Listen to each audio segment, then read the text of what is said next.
Yes, magandang hapon. Okay, so kumusta guys? Medyo masama ang panahon ngayon dito sa amin.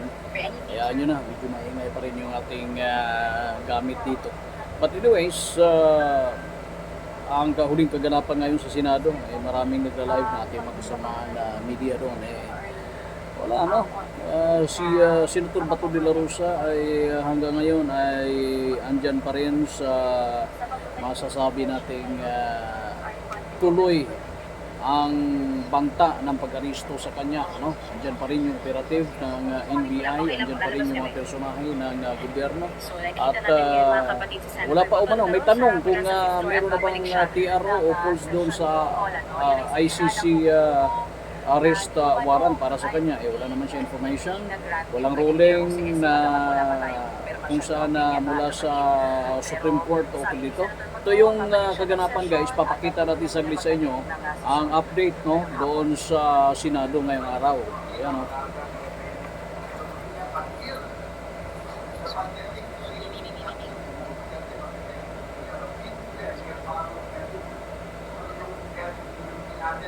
Ayan no.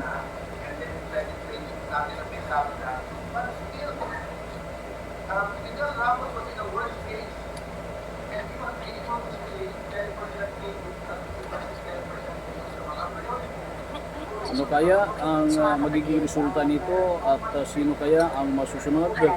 Masusunod ba natin, masusunod ba ang pag-aresto sa kanya? Aresto ba siya ng NBI o susuko siya or isusuko ba siya ng masasabi nating mga personahe na at mga kasamahan niya dyan sa Senado, lalong-lalo na yun na ang nagiging presidente ay si Cayetano, Senador Cayetano. Tingnan na lang natin, no? Ang atin lang, ang hangad natin ang maging mapayapa ito. Kakaiba ito guys kay President Duterte, kung saan na hindi na nakauwi ng bahay mula sa labas ng Pilipinas dahil pag-uwi sa airport pa lang ay wala na, hinuli na siya ni General Torino, no?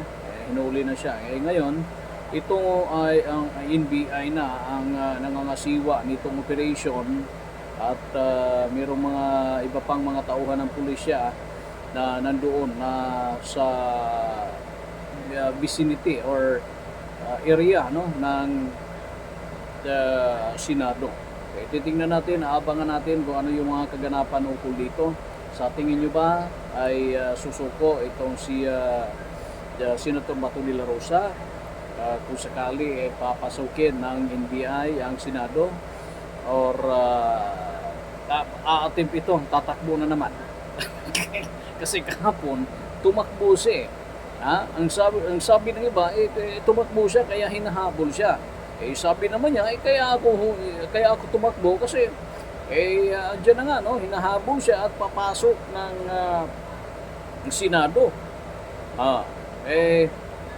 Ito aabangan natin dahil mukhang talagang i-enforce talaga ng NBI ang arrest warrant against Bato de la Rosa kahit na sa Senado siya.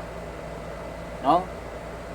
Tama ba ang ganito or hindi? Yan ang aabangan natin kasi meron namang mga kanya-kanyang mga abogado dyan, meron namang mga kanya-kanyang lawyers ito mga ito para malaman natin na talagang valid ba ang pag-aresto sa kanya habang nasa Senado o hindi. Ito ay malalaman natin pagdating ng panahon at kung ano talaga ang magiging resulta nito. Hindi makatakas yan eh. Yan si Senator Bato de la Rosa, sa tingin ko ay mahihirapang tumakas dyan sa Senado kung sakaling ipopuslit or tatakas siya dahil mayroong mga nakapaligid na based sa report ng media. Mayroong mga nakapaligid na ng mga tauhan na pull up ng PNP at NBI na nandiyan nakapaligid.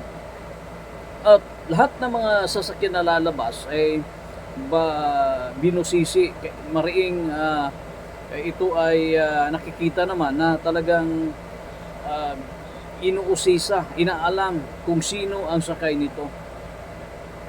Magkaalaman na lang ito pagdating ng panahon, ano ba, kung kusa bang isusuko ng Senado, kusa bang susuko itong si Senator Bato o hindi. Ito naman kasi noon, alam naman natin na hindi ito hindi ito magiging madali para sa kanila, no, sa ating mga kapulisan, sa NBI. Pero kung ito ay isi-serve talaga nila, alam natin na meron din silang basis, no? Meron din silang basis.